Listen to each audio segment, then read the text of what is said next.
Halo, jumpa lagi dengan saya, Herbas. Pada tutorial kali ini, eh, saya akan mencoba menyampaikan bagaimana cara membuat persamaan dasar di dalam akuntansi. Formula dari persamaan dasar akuntansi adalah aktiva sama dengan hutang ditambah modal. Aktiva itu terdiri dari berbagai macam seperti kas, piutang usaha, aktiva tetap, sedangkan hutang bisa berasal dari supplier, bisa juga berasal dari bank. Kemudian modal itu berasal dari pribadi pemilik perusahaan. Untuk memudahkan bagaimana cara membuat persamaan dasar akuntansi, saya akan mencoba menyajikan beberapa transaksi keuangan. Dalam contoh ini, saya akan memaparkan transaksi keuangan yang berlangsung selama bulan Januari untuk Tuan Amir. Kita langsung saja masuk ke bagaimana cara membuat persamaan dasar akuntansi. Transaksi pertama, tanggal 5 Januari tahun 2020, Tuan Amir menyetor modal ke dalam usahanya sebesar 10 juta. Bagaimana membuat persamaan akuntansinya? Berikut.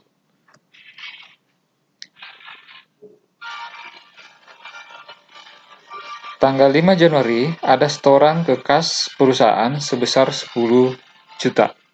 Ini dalam jutaan ya. Nah, otomatis kas aktiva tetap akan bertambah sebesar 10 juta, yaitu dalam bentuk kas.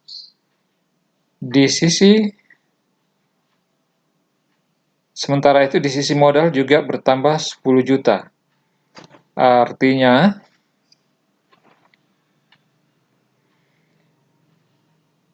Tuan Amir memiliki modal di perusahaannya sebesar 10 juta, yaitu berupa kas. Kemudian transaksi selanjutnya.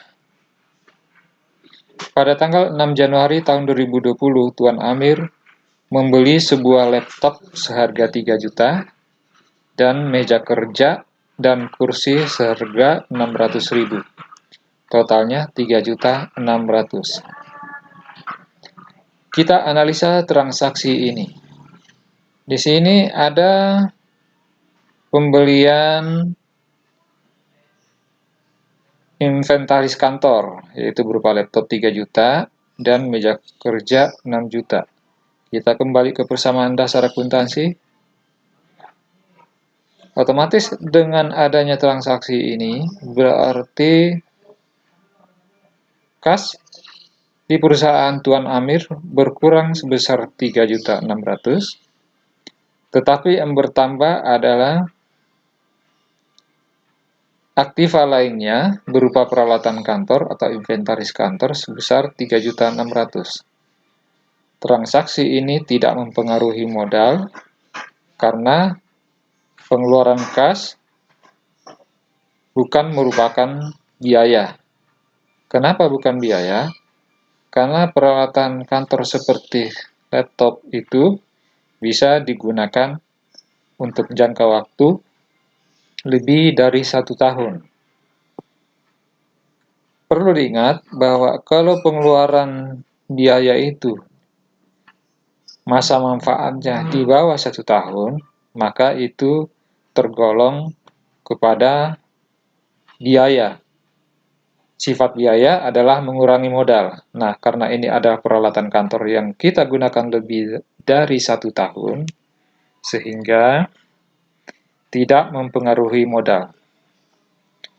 Dengan adanya transaksi ini, maka kas perusahaan, kas Tuan Amir berkurang sebesar 3.600.000 dan peralatan kantor bertambah sebesar 3.600.000.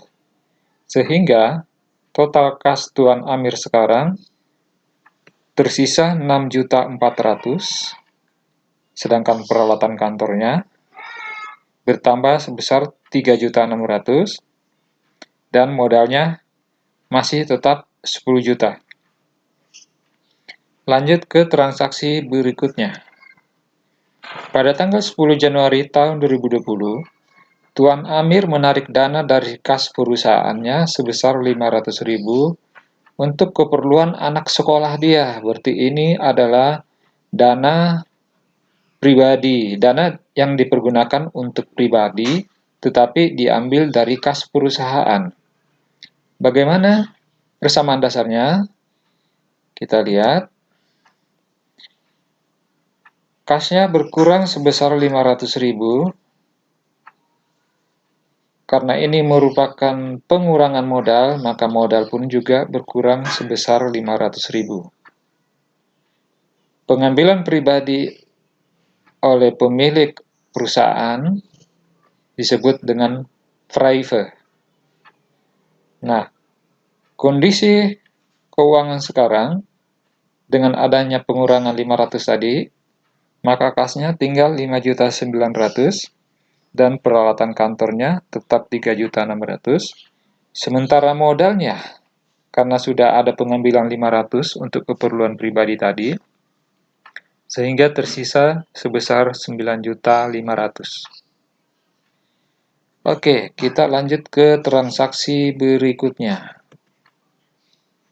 Pada tanggal 15 Januari tahun 2020, Tuan Amir menerima penghasilan dari servis bengkelnya tuh sebesar 3.100.000. Persamaan dasarnya adalah ada penambahan kas sebesar 3.100.000. Dengan adanya penambahan kas ini, maka penjualan pun juga bertambah atau pendapatan bertambah. Dengan adanya pendapatan bertambah, itu mempengaruhi modal. Pendapatan bertambah, berarti modalnya pun juga bertambah. Selanjutnya, posisi kas sampai tanggal 15 Januari tahun 2020, yaitu tersisa 9 juta.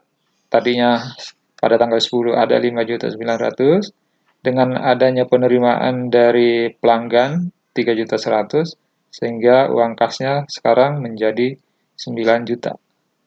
Peralatan kantor tetap 3.600.000, modalnya karena ada tambahan penghasilan atau pendapatan, kini posisinya menjadi 12.600.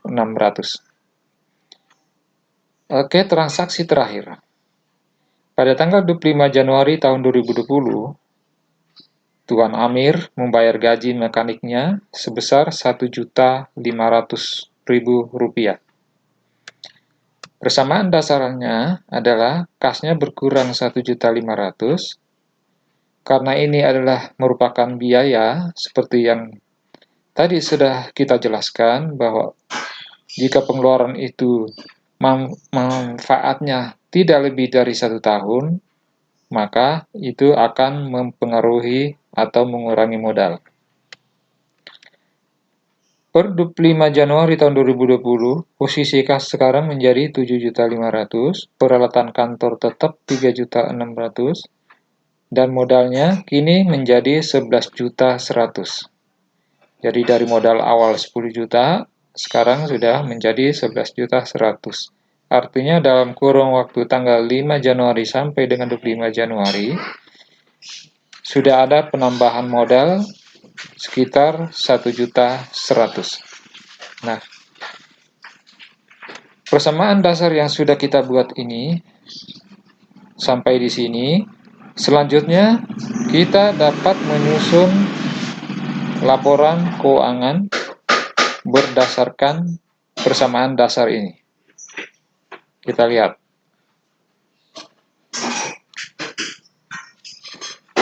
Laporan keuangan ada 3 macam, yaitu laporan neraca, laporan laba rugi, dan satu lagi laporan perubahan modal. Kita masuk ke laporan neraca. Di persamaan dasar, saldo ada 7.500.000. Oleh karena itu, kasnya dimasukkan ke neraca 7.500.000 dan peralatan kantor ada 3.600.000. Di neraca pun juga kita masukkan 3.600.000. Sehingga total aktiva sekarang menjadi 11.100.000. Di sisi hutang dan modal, terdapat modal 9.500.000 yang tadinya di store 10 juta, tapi sekarang tinggal 9.500.000. Kemudian ada laba 1.600.000, sehingga total hutang dan modalnya, karena di sini hutangnya adalah 0, maka ini berarti modal semuanya 11.100.000. Oleh karena itu, dengan laporan neraca ini dapat terlihat bahwa total aktiva 11.100.000 sama dengan hutang 0 ditambah modal 11.100.000, maka jumlah hutang dan modal adalah 11.100.000. Dengan demikian, neraca ini sudah dapat menggambarkan bahwa persamaan dasar akuntansi hutang sama dengan aktiva sama dengan hutang dan ditambah modal terpenuhi. Selanjutnya, perhitungan laba rugi. Pendapatan 3.100.000 adalah berasal dari penghasilan servis yang diperoleh dari pelanggan. Kita lihat persamaan dasarnya tadi, 3.100.000. Kemudian ada biaya gaji 1.500.000. Sehingga pendapatan dikurangi biaya menghasilkan laba sebesar 1.600.000. 1.600.000 ini akan masuk di laporan neraca seperti yang kita lihat di sebelah kanan ini. Selanjutnya, laporan perubahan modal. Modal per 1 Januari tahun 2020 sebenarnya 0, jadi ini salah. Kemudian ada setoran modal pada tanggal, kita lihat di atas tadi, setoran modal itu pada tanggal 5 Januari tahun 2020 sebesar 10 juta. Ya, ini 10 juta. Tetapi ada juga pengambilan pribadi oleh pemilik 500.000, sehingga modalnya tersisa 9.500.000. Namun, karena ada laba usaha sebesar 1.600.000 yang dari sini, maka posisi modal Tuan Amir per 31 Januari tahun 2020 adalah 11.100.000.